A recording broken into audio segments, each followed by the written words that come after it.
The White Sox should take a flyer on a couple of players currently stuck in designated for assignment limbo rather than go with a veteran to address right field next season.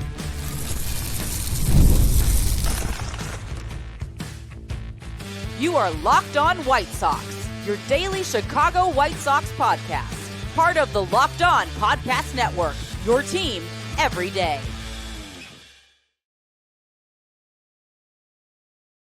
Hello, I'm Todd Welter. Welcome to Locked On White Sox, part of the Locked On Podcast Network, now the #1 sports podcast network.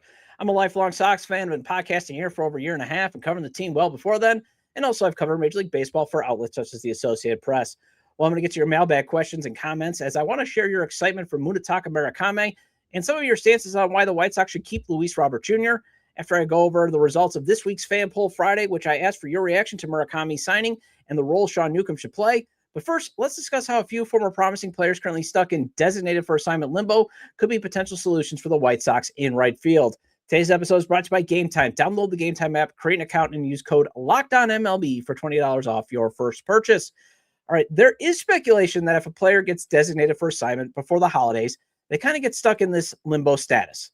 MLBTradeRumors.com has an excellent piece out on this, and it mentions a few players recently DFA'd just sitting in this purgatory, waiting to see if they've cleared waivers to either be outrighted to AAA or possibly elect free agency, or if they've been claimed, where are they going? And there are a couple of names in that limbo that I think might be in the Sox best interest to claim if they are still on waivers rather than go the veteran route in right field or go with Brooks Baldwin or platoon with Brooks Baldwin. And for the record, I am not against pursuing veterans Austin Hayes or Max Kepler that I've seen some White Sox fans now clamoring for on social media and putting in comments in the YouTube channel. I'm not even against bringing back Mike Tauchman. Heck, I'm fine with the White Sox bringing back Austin Slater if they want to consider a reunion. But I just don't see that happening for a couple of reasons, at least when it comes to Hayes and Kepler. And also, if this franchise is going to be about giving guys runways, there's 3 names right now kind of in this DFA limbo that would be perfect runway candidates. And when it comes to Hayes and Kepler, I'm just not sure they're coming, and I just want the White Sox to continue this kick that they're on to try to find high ceiling talent, whether it's at the top of the market, whether it's at the middle of the market, or at the bottom. And while a couple of these guys I'm going to mention are defective, they still have high potential that they could still theoretically reach, maybe if they just get some better coaching. And the White Sox have made that investment. At least that's what they keep touting, especially hitting-wise, with hitting director Ryan Fuller and new hitting coach Derek Showman. And when it comes to Hayes, I just don't see him coming to the South Side because he's being pursued by contenders. I think the Yankees and the Mets are interested in him. And I'm not sure the White Sox can win his services unless you overpay him. I mean, he's got a chance to contend and compete for the playoffs. Even though the Mets are kind of tearing things down, they're still pursuing veteran help. And they still could be a very good team next year. And definitely the Yankees. I mean, never sleep on the Yankees. And when it comes to Kepler's best days, they're behind him. And in a way, I'd rather actually have Mike Tauchman back over Kepler because the only thing Kepler actually does a little bit better than Tauchman is put the ball over the fence. Otherwise, they're both going to give you professional at-bats and veteran leadership. But Kepler, he's probably going to have a lower average than, say, Tauchman. So this is why when you look at these options, I'm not opposed to the White Sox actually taking some flyers in right field, like on Jhonkensy Noel or Joey Weimer or Justyn-Henry Malloy. Guys that have been DFA'd. Noel's been DFA'd by the Guardians, Weimer by the Giants, Malloy by the Tigers. And hear me out, why I'm making this crazy suggestion. All 3 are still relatively young players. Noel, I believe, is still 24. Weimer and Malloy, 26. All 3 are former top 30 prospects within their respective former organizations. So they kind of fit that, guys that really haven't gotten a runway to show what they can do. And all 3 have power potential but maybe they need to make some adjustments to still reach their potential. And two of these guys, Noel and Weimer, they could be that Brent Rooker that the White Sox kind of been searching the waiver wire for. Get your Brent Rooker story, a guy, guys that organizations have given up on, but they're still talented. And maybe they just needed a runway. Maybe they just needed 400 to 500 at bats and some additional coaching and some adjustments made. And maybe you could get your David Ortiz. So it's just give them a runway to see if they can take off. And it's low risk. If they don't take off, oh well. Wins and losses, again, are not going to matter next season. Internal development matters. And when it comes to wins and losses, the only standard I'm going to hold them to is, can they make that 10 to 15 win jump? Now, Noel and Weimer, I think, are definitely guys that the White Sox should consider because they had 60 grade power when they were in the minors. And again, if you go to their baseball reference page, if you go to their MLB.com page, it still says that they have not been either outrighted, elected free agency, and I think Weimer can elect free agency. I don't think Noel can, but there's nothing. Right now, they are just stuck in this limbo. And MLB trade rumors kind of theorize it might just be because, staff's on vacation, the communication staff. Or again, there might be just this agreement that you DFA and we kind of shut down for 2 weeks, unless it's major news. That's just kind of the theory. But Noel and Weimer, these are big dudes with big swings, but they also strike out a ton. I mean, Big Christmas Noel, he had 115 strikeouts in 2 seasons with the Guardians, but he did also hit 13 home runs in 2024. And now he might be another Eloy Jimenez, but he also could just be a run of Guardians issues with developing power hitting right-handed right fielders. They've kind of had an issue with this. Cleveland.com wrote this up after he was DFA'd. Quote, initially, I was surprised, but when you think about the traffic jam in right field and the outfield overall, and you look at his 2025 season compared to the 2024 season, it's not a surprise he was DFA'd, end quote. Paul Hoynes explained on the Cleveland Baseball Talk podcast. The move represents the latest chapter in Cleveland's frustrating history with big right-handed power hitters who tantalize with their potential, but ultimately fail to develop the consistency needed at the major league level. Noel's story, from his moonshot home run in his major league debut to his struggles making contact, follows a familiar pattern for the organization. Quote, it reminds me of so much of how we've seen other big right-handed hitters or power hitters come up through the Cleveland organization and just not take that final step. They kind of tease you, end quote. Hoynes said, referring previous prospects like Oscar Gonzalez and Will Benson. And again, I'm not saying that Noel is the be-all solution here. I mean, he was terrible at the plate in 2025, 183, 297, 480 slash line. But he could be a good platoon option with Brooks Baldwin, as he does have a 968 OPS against left-handed hitting. So Baldwin, switch hitter, you have him face righties, and on the days you got a lefty, you go with Noel, and you can have him come off the bench. And he can even back up Murakami at first base. And maybe he could benefit from the White Sox attempt to have their hitters make better swing decisions. We've seen it work with Luis Robert Jr. He started to make a little bit better swing decisions, although it kind of robbed him of his power. But this guy still has 40 home run potential in that bat. Although it could be Eloy that, his fly ball percentage did decrease dramatically in 2024, but it wasn't at the rate that Jimenez did like in 2024. Remember, Eloy was like hitting, I think, 30% fly balls. Like he was just not putting the ball in the air. But this is still a franchise interested in giving players a runway, and he was a former top 20 prospect in the Guardian system, so he might be worth consideration. Weimer was the Brewers' number 3 prospect in 2023, and he runs much better in the field than Noel, and he also has a 70 grade arm, and he showed some power potential in 2023 with 13 home runs in 132 games. But then he's just kind of bounced around. They traded him, to the Reds to get Savali, I believe, and then he got traded to the Marlins, and he didn't really do much. And he had this hitch in his swing, and he kind of made an adjustment after the 2023 season, but it kind of just robbed him of his power. Like he had only 11 home runs in the minors last year with Miami, and then just 3 in the majors since 2023. And he's bounced around, but again, he can field, he can run. So he might be a guy that you want to take a flyer on just for late inning defense. And Henry Malloy, he fits that on-base percentage guy that they're looking at. He had a 416 OBP in the minors, 453 OBP at AAA last year. And if it doesn't work out, oh well. Well, it's Fan Poll Friday. Let's go over your votes for the team getting Munetaka Murakami, how you liked having him over Ryan O'Hearn, and what you want where you want Sean Newcomb to play. And that's coming up next.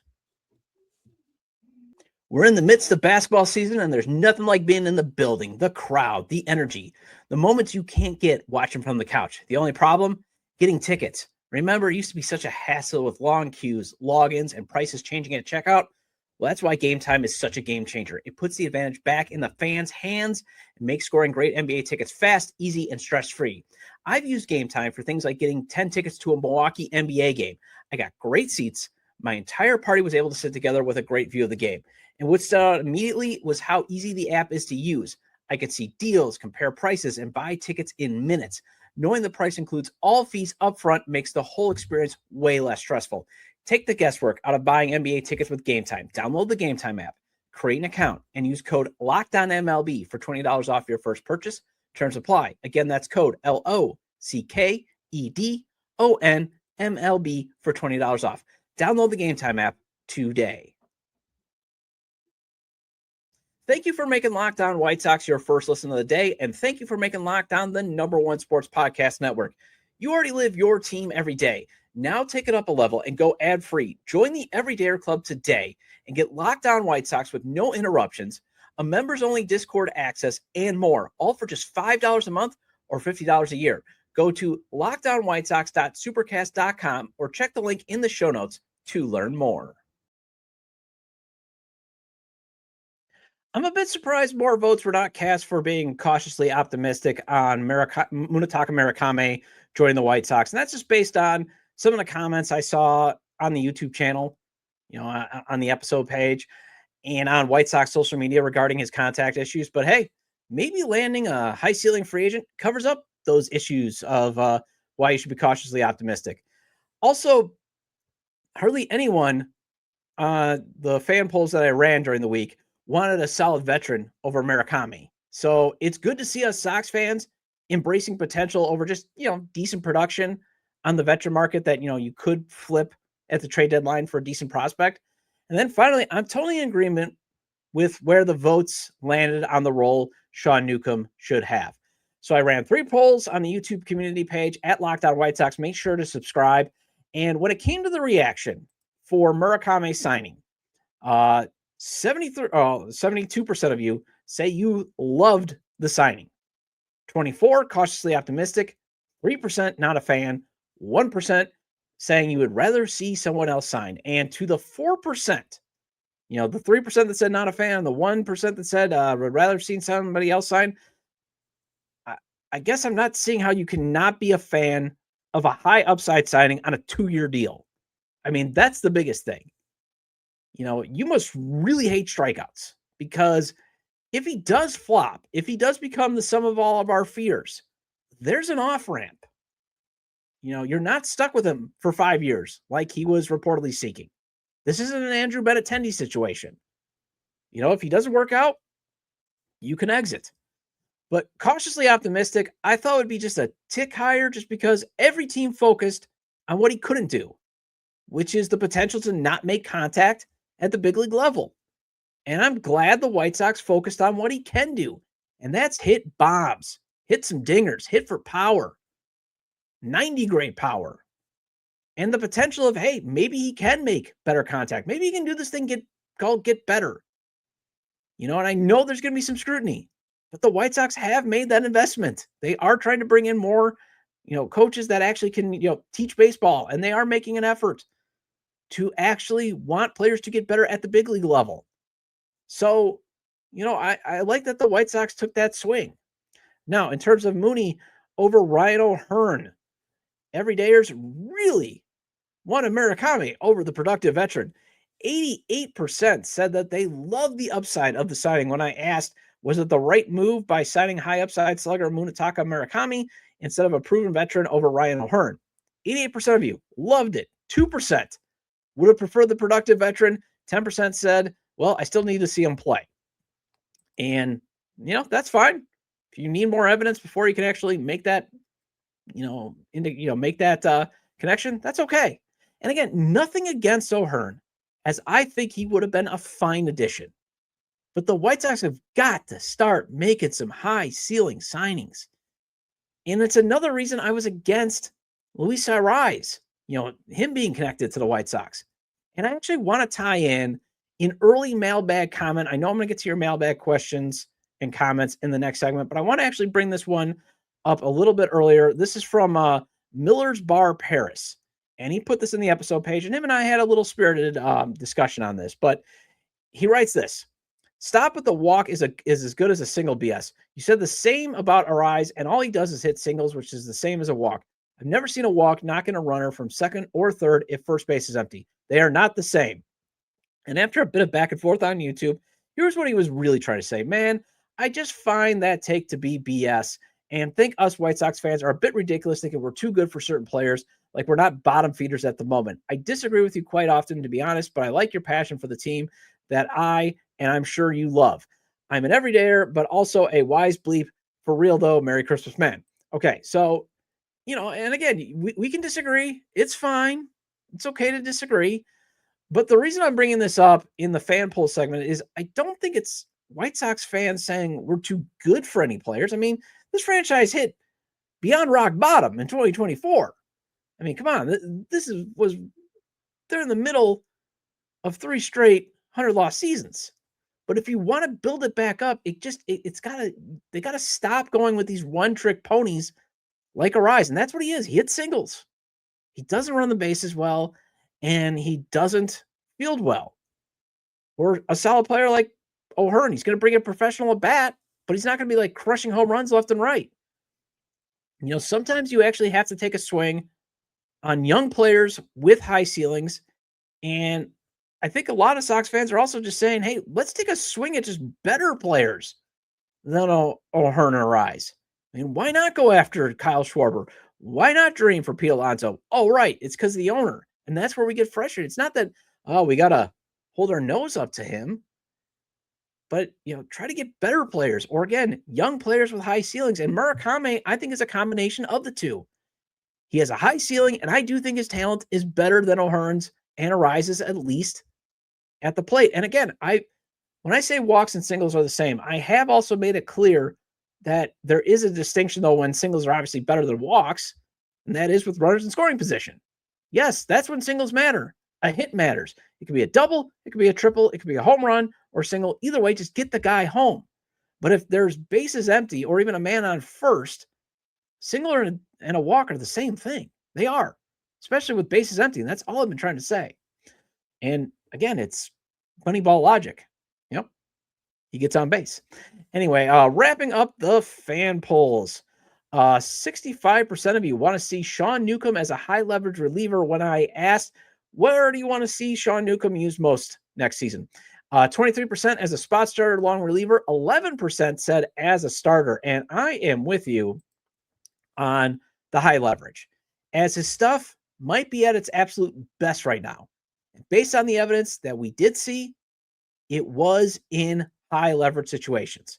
So let's stick with a sure thing, because again, he's if you look at his numbers, they've been mediocre at best when he was a starter. Sort of mediocre long relief. Gets DFA'd by Boston, goes to the Athletics, something changes, something clicks, and he becomes one of the best left-handed relievers in baseball last season. And he's one of the best left-handed relievers on the market. So stick with him being on the market. Now, I've got no problem with them trying to find guys that can actually maybe get 2 innings out of the bullpen, get 6 outs. And I kind of like that. Theoretically, they have now maybe 3 guys that can get you 6 high leverage outs. Grant Taylor, Mike Vassell, and now Newcomb. And that can be just as important. It's better to get 6 outs 3 days a week rather than just a bunch of guys who can get 3. And that would also be huge, as you can deploy then Jordan Leisure maybe as the closer if he continues to prove that he's actually on the rise. And he did prove that, hey, he might actually be ascending. Well, let's continue to have your voice heard on this show, as I got some mailbag questions and comments to tackle, and that's coming up next. NFL Sundays move fast. One big play and suddenly everything feels different. And that's what makes live betting with FanDuel so exciting. You're not just watching the game, you're reacting to it in real time. With FanDuel, you can place bets as the action unfolds. Every drive, every momentum swing, every highlight moment. Live betting is best when the game starts to shift. A receiver gets hot, a defense tightens up, or the momentum flips after a turnover. And FanDuel lets you jump into the moment with live spreads and money lines adjusting instantly. Player props update as a guy heats up. You can bet next touchdown scores, drive results, totals, and so much more. It keeps you locked into every snap, every drive, every possibility. And my favorite is the same game parlays, the futures, and the player props. It gives you a chance at a bigger payout. For example, if you think Chicago can at least make the NFC Championship game, well, that is at plus 460 the last time I checked. So you can throw as low as $10 on that. And if it does happen, you could possibly win $46. And if you do think Chicago is going to win the Super Bowl, well, that's at plus 2,200 the last time I looked. You could put $5 on that. And if it does happen, you could possibly win $110. So if you want to be right in the middle of the action this season, visit FanDuel.com and place your NFL live bets all season long. FanDuel, the game moves fast, so can you. Welcome back to Locked On White Sox. Shout out to all the everydayers. I appreciate your loyalty. Make sure to hit the like button on today's episode. Subscribe to the YouTube channel at Locked On White Sox. If you can't catch a show on YouTube, you can get the audio version of the show on places such as Apple or Spotify. So make sure to follow or subscribe at wherever you get your podcasts. Either way, get your 30-minute fix of Chicago White Sox baseball venting with me and maybe some hope. Also, make sure to check out my written content at SouthsideSox.com and on TapSportsNet.com. All right, warning, I will be talking about Luis Robert Jr. again, but that's because I want your comments to be heard here. Again, I know it's somewhat of a one-sided conversation, but when you put comments in the YouTube channel or you email me, I do want to, create some time where you guys get your voices heard. And since I didn't do a mailbag on Tuesday, I want to make sure I get this in. And obviously there's definitely a sentiment of let's keep LRJ. And for the record, I am not opposed. I just think the calculus of possibly getting a very talented young arm like Chase Petty from the Reds is very enticing rather than rolling the dice. You just got to figure out, will this be the best trade package? Well, I believe MLBTradeRumors.com recently had something out where it doesn't sound like the Reds want to give up Petty. So if that's the case, if it's like Williamson or Aguiar, those are guys coming off Tommy John surgery. So maybe that's not the best deal then. So obviously then keep them. But I get the excitement for wanting Luis Robert Jr. in this lineup. I totally get it. I kind of would like to see it too. And for example, Robert Wallen, 8510, he puts this on the episode page on YouTube. It's obvious now a lot of teams were talking to Murakami. Sox have been patient, quietly working behind the scenes. Keep LRJ. Just his presence on the field is game-changing. When the other Montgomery gets promoted, the outfield could be scary. And again, thank you for that comment there. The only thing, though, is Robert's club control runs out after next season. So then I think you're basically back to square one of having one talented outfielder long-term if Brady Montgomery becomes what we're all hoping he can be and kind of the evidence that he's showing.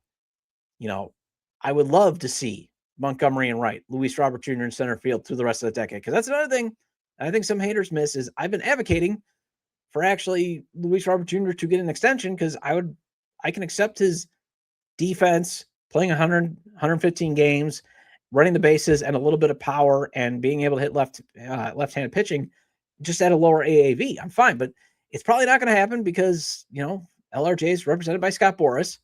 So I only see these two guys together for like a few weeks.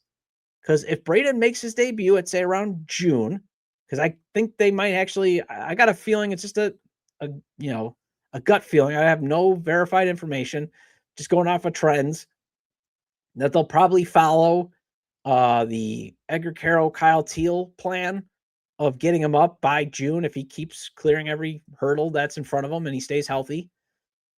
But if LRJ's trade value is, beyond just being a rental, like if he is being productive, like everybody, a lot of the truthers are hoping, and that means he's playing beyond just being a rental and he is healthy, then you do have to trade him probably at the July 2026 trade deadline because you would still be able to sell that you could have this guy for a year and a half because you got the 2027 club option.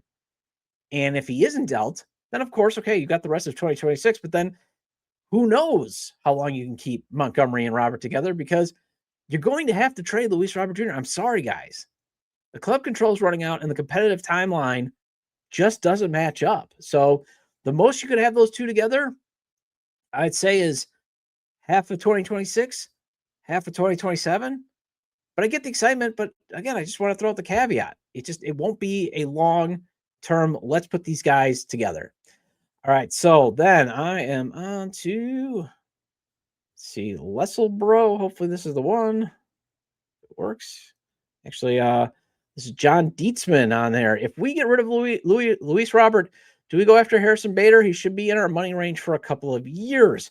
I think the reason why the White Sox were able to get the money for Murakami was the business people were able to convince Jerry that, hey, we can draw money from the Japanese market. So, because I got a feeling that this payroll is probably going to be around 90 million. So to exceed the 90 million, if you want Harrison Bader, and there's room potentially in the payroll, but I don't think there's a lot. Because again, I even though it's sad, they should be getting up to 100 million. Like if there was definitely, if we knew what the budget was, and if they could go up to 100 million, I would say sure, but we don't know. It's possibly, as low as 90. So then you better hope then, because I think you'd be a fine bridge if you did trade Luis Robert Jr. this offseason. But it better be the 2 years, 20 million that Spot Rack is projecting, not the 25 to 32 million that ESPN projects. Because, he is 31, so that's why he's a fine bridge. But you also have the volatility of him having bad seasons at the plate. But again, if it's just a bridge option, sure, go get him. But I'm not sure the owner would approve the payroll going over, say, 90 million, which is sad. All righty. So then we've got, let's see. Let's go with here. EG 4325. We just added a good reliever. Just add another bat. One SP starting pitcher. Keep Robert and let's see what he can do. Why in the bleep would they trade Robert for pennies? He's a rare talent. Let's give him one more chance and let's ride. Okay, guys. We do, though, have to look beyond the rare talent when it comes to his trade return. Because, yes, the talent is why teams are interested, but it's let's give him one more chance is why teams view him as a pennies on the dollar return. They view him as a rental. The injury risk and the underachieving is just too great for teams outside of the White Sox. The risk is he might have another Yohan Moncada injury where then you're just paying him to go away. And that is basically what I've been preaching. You just got to match this up because there is a relatively possibility. Although, hey, you can let him go away and then he becomes a free agent again. You can pursue him because there's reports out there that the White Sox want a reunion with Yohan Moncada, which makes no sense to me. And I'll talk more about it on Monday. But it's okay to like Luis Robert Jr. I like him. But you have all these factors you got to take into account to not lose his trade asset status, since the team likely won't be competitive in 2026. And at best in 2027, maybe they're going for a wild card spot. But again, it's not, just the club control and the competitive timeline just don't match up. That's one of the reasons why the White Sox keep pursuing a trade for him. All right. Let's get into some Murakami reactions. I like this from LSD5429. Love it. MLB trade rumors projected 8 years, 180 million. Fangraphs had 6 years, 132 million. ESPN 5 years, 80 million. Instead of locking in a long-term deal, he chose a shorter deal with guaranteed playing time, betting on himself for an even bigger contract at 27. Love the confidence in his game and hoping it pays off so the White Sox can benefit before he earns a massive deal on the open market. But let's hope he reaches his ceiling and the organization makes a boatload of money that Jerry Reinsdorf is like, hey, I will agree to pay him this massive deal to keep him around on my way out the door. And Justin Ishbia is like, yeah, I'm on board too. I want to make some money off this guy. So I think, let's just hope that he can still sign a long-term contract. Anyways, finally, I got this email from Max. Basically, what he wanted me to address is he thinks FIP is misleading stat that should not be used as a ubiquitous way to evaluate pitching. The stat only accounts for instances in which the fielders are essentially taken out of the equation. He wants to hear my thoughts on that stat. I like both, actually, and that's what I told him. I especially like comparing ERA to FIP, as I think it's a great way to see if a guy needs his defense to back him up or if his stuff is still good enough to get outs by itself. That's why with Mike Vassell, I get the concern. Is it sustainable? That's the other thing. FIP to ERA can maybe tell you if it's sustainable, but also might just tell you, yeah, the guy's stuff, he's got to get ground balls to get outs, and there's nothing wrong with that. We saw Dylan Cease have a 4.50 ERA in 2023, but his FIP was under 4. So he could, the stuff was still good. And also like with Grant Taylor, his stuff is dynamite and his FIP shows it. But the ERA showed the one hole, and that is hitters getting the bat out at just the right time to get those seeing eye singles. So maybe he's got to execute his secondary pitches more. That's why if you just take 50 ERA, that kind of gap, I think that's a good way to use FIP. Well, that wraps up this edition of Locked On White Sox. I'll be back on Monday to go over the White Sox potentially being mentioned as having a reunion with Yoan Moncada. Also, being in a lonely spot then when it comes to paying players, and Fangraphs' top 37 prospects release.